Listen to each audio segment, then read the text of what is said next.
एक गांव में एक पुरानी हवेली के पास एक रहस्यमय जंगल था।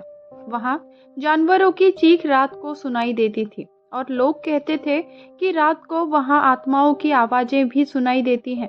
एक रात एक युवक उस जंगल में एक चुराया हुआ गहना ढूंढने का फैसला किया, लेकिन जब वो वापस आया तो उसकी आंखों के सामने एक भयानक आत्मा की झलक थी। वो गहरी आवाजों के साथ जंगल से बचने की कोशिश करता हुआ भागा, लेकिन क्या उसे बच पाने में।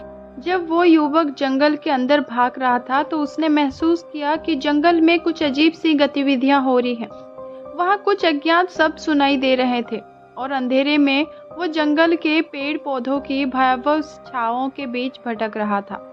उसका दिल धड़कने लगा और उसने अपनी गहरी सांसों को नियंत्रित करने के लिए प्रयास किया।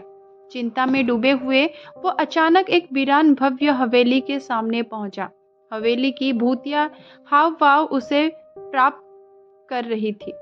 उसने सोचा कि शायद यहाँ छुपे हुए गहने का राज हो सकता है। धीरे धीरे वो हवेली के अंदर ढकेला। हवेली के अंदर जाते ही उसने एक भयानक वातावरण का सामना किया।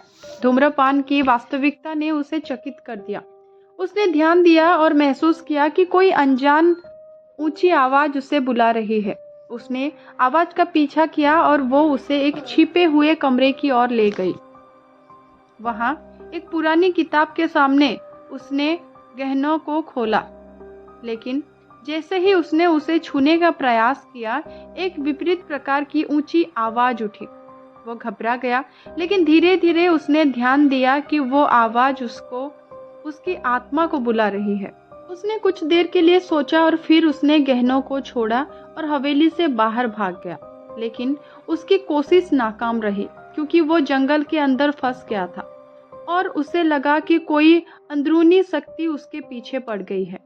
उसने धीरे धीरे भागते हुए महसूस किया कि कुछ उसका पीछा कोई कर रहा है। वो आगे और आगे भागता गया, लेकिन उसे लगा कि उसकी खामोशियों के बावजूद वो चारों ओर के अंधेरे उसकी आवाज को भी नहीं दे रहे थे। अचानक वो एक विशालकाय पेड़ के पास पहुंचा और उसने देखा कि वहां कुछ अनजान और भयावह छायाएं हैं। उसने एक तेज धक्का लगाकर वहां से भाग निकला और वहां से निकल गया। उसके बाद से उसने कभी भी वो जंगल नहीं जाने का फैसला किया।